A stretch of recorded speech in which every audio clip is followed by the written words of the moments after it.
नमस्कार। आज हम एक ऐसे कानूनी पहलू पर बात करने वाले हैं जो सुनने में शायद थोड़ा सूखा लगे लेकिन है बहुत महत्वपूर्ण। हम बात कर रहे हैं सरकारी सेवकों मतलब पब्लिक सर्वेंट्स को जानकारी देने की जो कानूनी जिम्मेदारी हम पर होती है। और अगर कोई इसमें चूक करे या जानबूझकर गलत जानकारी दे तो उसके क्या नतीजे हो सकते हैं। हाँ, बिल्कुल। हमारी आज की चर्चा का जो आधार है वो एक दस्तावेज है, सरकारी सूचना उल्लंघन के लिए दंड। इसमें भारतीय कानून की कुछ धाराएं हैं, सेक्शन 211 से 215 तक। तो आज हम इन्हीं को थोड़ा खंगालेंगे, मतलब समझेंगे कि कब क्या जानकारी देना जरूरी है और अगर नहीं दी या गलत दी तो कानून क्या कहता है। चलिए शुरू करते हैं। बिल्कुल। और देखिए, समझना बहुत जरूरी है कि कानून क्यों चाहता है कि नागरिक कुछ खास स्थितियों में जानकारी दें। इसका सीधा सा मकसद है कि वही सरकारी काम ठीक से चले, न्याय प्रक्रिया में कोई अड़चन ना आए। सूची ना, अगर जरूरी जानकारी ही ना मिले या गलत मिल जाए तो कितना कुछ गड़बड़ हो सकता है। सही बात है। तो पहली धारा से शुरू करते हैं। सेक्शन 211 ये क्या है? हाँ, धारा 211 ये तब लागू होती है जब कोई व्यक्ति है जिसे कानूनन किसी सरकारी सेवक को कोई सूचना देनी चाहिए थी, लेकिन वो जानबूझकर मतलब इरादे से वो जानकारी नहीं देता, उसमें चूक कर देता है। अच्छा। यहाँ ये जानबूझकर चूक या इंटेंशनल ओमिशन ये शब्द बहुत अहम है। मतलब अनजाने में हुई भूल की बात नहीं है। अच्छा, तो अगर कोई जानबूझकर छुपाता है जानकारी तो फिर क्या होता है? तो इसमें ना दो स्थितियां बताई गई हैं और सजा भी अलग-अलग है। पहली समझ लीजिए, सामान्य चूक।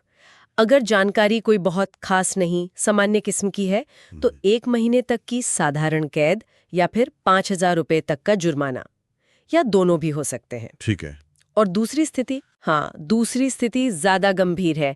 अगर वो जानकारी जो छुपाई गई है वो किसी अपराध के होने से जुड़ी है या फिर उस अपराध को रोकने के लिए जरूरी थी या किसी अपराधी को पकड़ने में मदद कर सकती थी, तो फिर सजा बढ़ जाती है। ऐसे में 6 महीने तक की साधारण कैद या 10,000 रुपए तक का जुर्माना या दोनों का प्रावधान है। ओहो, मतलब अपराध से जुड़ी जानकारी छुपाना ये कानून की नजर में कहीं ज्यादा सीरियस मामला है। हाँ, बिल्कुल। और ये समझ भी आता है क्योंकि इसका सीधा असर समाज की सुरक्षा पर, न्याय व्यवस्था पर पड़ता है।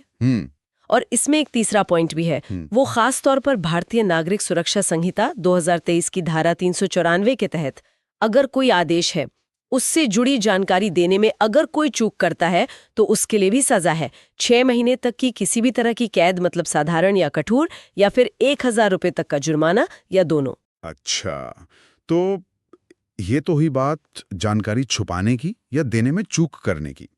लेकिन क्या होता है अगर कोई जानकारी छुपाता नहीं बल्कि जानबूझकर गलत जानकारी दे देता है? उसके लिए भी कुछ है? हाँ हाँ, बिल्कुल। यहीं पर आती है धारा 212। ये उस स्थिति के लिए है जहां कोई व्यक्ति कानूनी तौर पर जानकारी देने के लिए बाध्य है, लेकिन वो जानबूझकर ऐसी जानकारी देता है जिसके बारे में वो जानता है या उसके पास वजह है मानने की कि वो झूठी है। अच्छा, तो ये सिर्फ चूक नहीं है, ये तो मतलब एक्टिवली गुमराह करना हुआ। बिल्कुल, ये पैसिव न होकर एक्टिव काम है।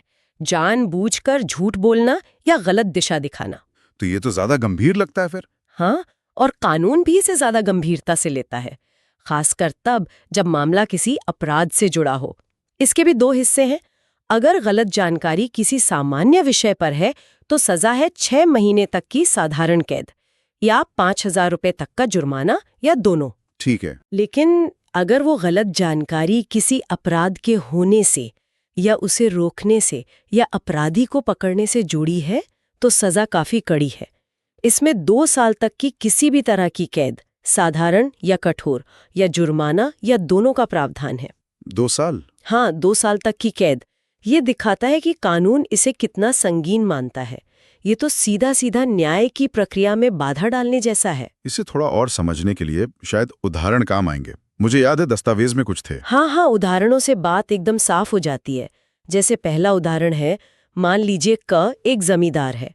उसे पता है कि उसकी जमीन पर किसी की हत्या हुई है, लेकिन जब मजिस्ट्रेट उससे पूछता है तो वो जानबूझकर कहता है, नहीं जी, ये तो सांप के काटने से हुई मौत है, एक हादसा है। यहाँ क ने जानबूझकर गलत सूचना दी तो वो धारा 212 के तहत अपराधी हुआ। अच्छा, और वो दूसरा उदाहरण गांव की चौकीदार वाला था, है ना? हाँ, सही। मान लीजिए क एक गांव का चौकीदार है। उसे पक्की खबर मिलती है कि लुटेरों का एक गैंग पास के गांव में ख नाम के एक अमीर व्यापारी के घर डाका डालने गया है। अब कानूनन उसे क्या करना चाहिए? फौरन पुलिस थाने में खबर देनी चाहिए। हाँ बिल्कुल। लेकिन वो क्या करता है?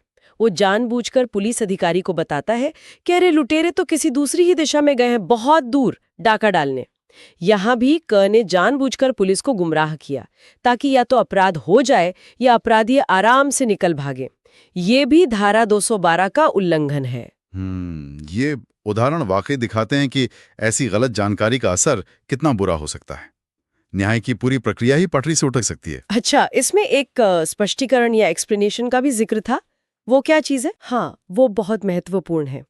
वो स्पष्टीकरण ये कहता है कि धारा 211 और 212 में जो अपराध यानी ऑफेंस शब्द इस्तेमाल हुआ है ना, उसमें सिर्फ वो अपराध नहीं आते जो भारत में हुए हों, बल्कि भारत के बाहर किए गए कुछ खास तरह के गंभीर काम भी शामिल हैं। ऐसे काम जो अगर भारत में किए जाते तो दंडनीय होते। अच्छा, मतलब इसका दायरा अंतर्राष्ट्रीय भी हो सकता है कुछ मामलों में। हाँ। कुछ खास गंभीर अपराधों के लिए। बिल्कुल।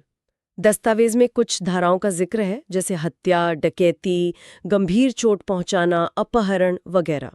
सार ये है कि अगर कोई व्यक्ति भारत में है और उसे भारत के बाहर हुए किसी ऐसे संगीन जुर्म की जानकारी है और वो जानकारी देने के लिए कानूनन बाध्य है, तो अगर वो जानकारी छुपाता है धारा 211 या जानबूझकर गलत जानकारी देता है धारा 212, तो उस पर भारत में कार्रवाई हो सकती है। अच्छा। और इसी तरह अपराधी यानी ऑफेंडर शब्द में वो व्यक्ति भी शामिल माना जाएगा जिस पर ऐसे किसी बाहरी काम को करने का आरोप है, बेशक वो काम भारत के बाहर हुआ हो। बाप रे, ये तो काफी बड़ा दायरा है।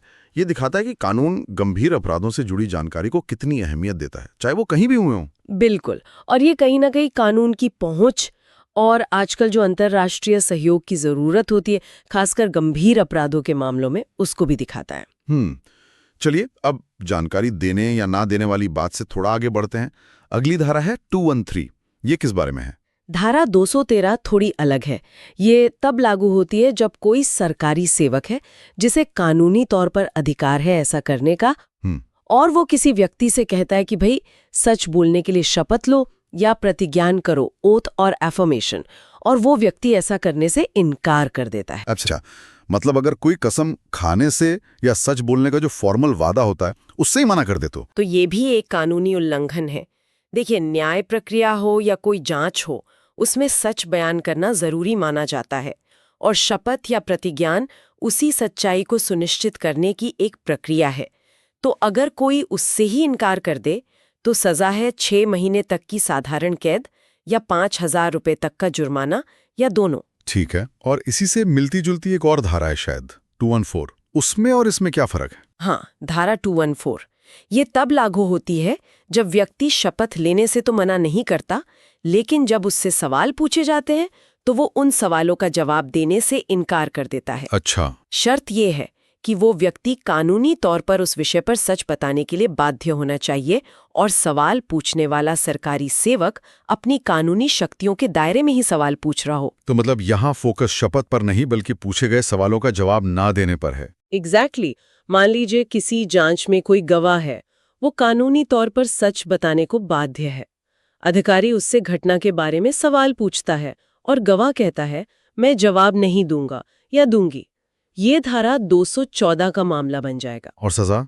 सजा वही है जो धारा 213 में थी, 6 महीने तक की साधारण कैद या 5,000 रुपए तक का जुर्माना, या दोनों। और इस कड़ी की आखिरी धारा 215 वो क्या कहती है? धारा 215 ये जुड़ी है बयान पर हस्ताक्षर करने से इनकार करने से। देखिए, कई बार क्या होता है, जांच में या कानूनी प्रक्रिया में आपका बयान दर्ज किया जाता है, फिर आपसे कहा जाता है कि भाई इस पर दस्तखत कर दो। ये इसलिए ताकि ये पक्का हो जाए कि हाँ, ये बयान आप ही का है और सही दर्ज हुआ है। हाँ, होता है ऐसा। तो अगर कोई व्यक्ति जिसे कानूनी तौर पर सक्षम सरकारी सेवक ने ऐसा करने को कहा है, अपने ही दिए बयान पर हस्ताक्षर करने से इनकार कर देता है, तो ये धारा 215 के तहत आता है। अच्छा, इसकी सजा क्या है? थोड़ी कम होगी शायद। हाँ, इसकी सजा बाकियों के मुकाबले थोड़ी कम है। इसमें 3 महीने तक की साधारण कैद या 3,000 रुपए तक का जुर्माना, या दोनों का प्रावधान है। शायद इसलिए कि यहाँ मूल जानकारी तो दी जा चुकी है ना? बस उसे प्रमाणित करने का जो एक स्टेप है, उससे इनकार किया जा रहा है। ठीक है, तो हमने धारा 211 से 215 तक को देखा। एक बार जल्दी से दोहराएं तो धारा 211 जानबूझकर जानकारी छुपाना। हाँ। धारा 212 जानबूझकर गलत जानकारी देना। सही। धारा 213 सच बोलने की शपथ या प्रतिज्ञान से इनकार। धारा 214 कानूनी तौर पर बाध्य होने पर सवालों का जवाब देने से इनकार। जी। और धारा 215 अपने दिए बयान पर दस्तखत करने से इनकार। और इन सभी के लिए कानून में सजा तय है। बिल्कुल सही कहा आपने। और ये दोबारा कहना जरूरी है कि ये कानून सिर्फ सजा देने के लिए नहीं बने हैं। इनका असली मकसद है सरकारी मशीनरी ठीक से काम करे, अपराध रुके सुलझे और न्याय हो पाए। और इन सब कामों के लिए सही जानकारी का सही समय पर मिलना बहुत बहुत जरूरी है। और एक और बात जो बार बार आई, खासकर 211 और 212 में, वो जानबूझकर या इंटेंशनली वाला पहलू। कानून ये देखता है कि क्या जो चूक हुई या गलत जानकारी दी गई वो इरादे से थी या अनजाने में। इरादा, इंटेंशन बहुत मायने रखता है। तो इसका मतलब ये हुआ कि एक नागरिक के तौर पर हमें अपनी कानूनी जिम्मेदारियों के बारे में पता होना चाहिए। अगर हम किसी घटना के गवाह हैं या हमसे कोई ऐसी जानकारी मांगी जाती है जो देना कानूनी तौर पर ज़रूरी है, तो हमें सहयोग करना चाहिए। और जैसा आपने कहा, कानून भी अनजाने में हुई भूल और जानबूझकर किए गए उल्लंघन में फ़र्क करता है। बिल्कुल, जानकारी होना और अपनी जिम्मेदारी समझना, दोनों बातें अहम हैं।